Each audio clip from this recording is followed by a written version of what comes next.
ये दोस्तों आपने डेटा माइनिंग के बारे में जरूर सुना हो। अगर नहीं पता है तो जानते हैं आज की इस वीडियो में कि डेटा माइनिंग होता क्या है।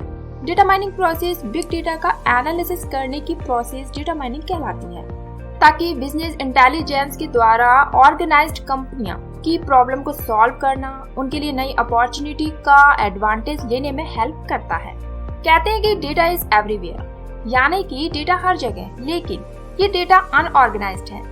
इस डेटा से किसी भी टाइप की प्रॉब्लम को सॉल्व करना और नई अपॉर्चुनिटी लेना बहुत कठिन है। इसका मेन कारण यह है कि डेटा कलेक्शन अलग अलग सोर्सेज से किया जाता है। डेटा माइनिंग प्रोसेस की बात करें तो डेटा माइनिंग प्रोसेस द्वारा डेटा से यूजफुल इंफॉर्मेशन को निकालते हैं और उसका यूज अलग अलग कामों में किया जाता है। डेटा माइनिंग एक प्रोसेस है जिसका यूज अनऑर्गेनाइज्ड डेटा को यूजफुल इंफॉर्मेशन में बदलने के लिए किया जाता है।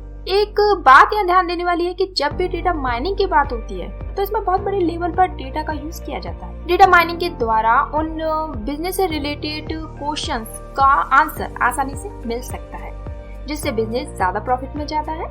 इसके लिए machine learning, artificial intelligence, data science का भी यूज होता है। डेटा माइनिंग प्रोसेस की बात करूं तो डेटा माइनिंग तकनीकों का यूज डेटा के बारे में सटीक इंफॉर्मेशन निकालने के लिए किया जाता है। डेटा माइनिंग प्रोसेस में डेटा को कलेक्ट करने से लेकर डेटा को यूजफुल इंफॉर्मेशन में बदलना और भी कई सारे स्टेप्स होते हैं, लेकिन इन प्रोसेस को मेन 4 भागों में बांटा गया है: purpose setting, data collection and preparation, model building और analysis of result.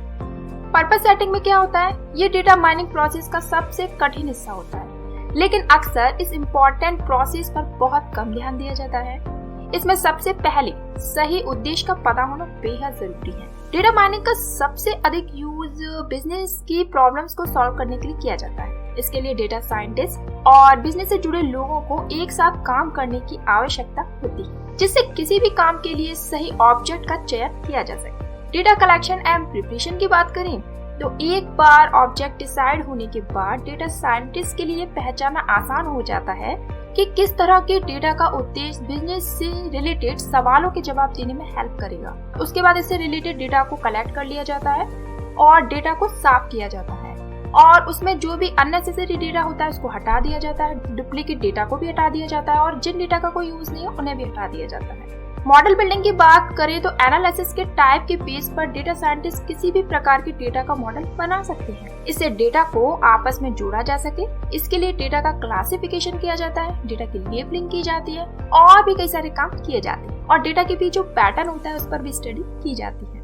Analysis of result की बात करें तो एक बार सारी प्रोसेस होने के बाद जो भी रिजल्ट आता है उनको एनालाइज करने की भी आवश्यकता होती है। रिजल्ट को फाइनल रूप देते समय जो भी नया डेटा होता है वो डेटा समझने योग्य होना चाहिए, जो कि बिजनेस को काफी आगे तक लेकर जाए। तो डेटा माइनिंग का यूज कई सारे फील्ड में किया जाता है, जैसे कि फ्रॉड डिटेक्शन के time, banking, education, health sector, manufacturing, engineering, sales and marketing. आजकल डेटा माइनिंग का यूज काफी ज्यादा बढ़ता जा रहा है, जो कि बिजनेस के लिए काफी फायदेमंद भी हो रहा है। तो उम्मीद है आपको डेटा माइनिंग के बारे में समझ में आया होगा। अगर कोई डाउट है तो आप हमें कमेंट में पूछ सकते हैं। अगर आप किसी जॉब या इंटरव्यू के लिए जा रहे हैं उसके लिए आप हमारी वेबसाइट की हेल्प ले सकती है, जिसकी लिंक आपको डिस्क्रिप्शन बॉक्स में मिल जाएगी। सो मिलते हैं नेक्स्ट वीडियो में एक नए टॉपिक के साथ। And bye bye and have a good luck.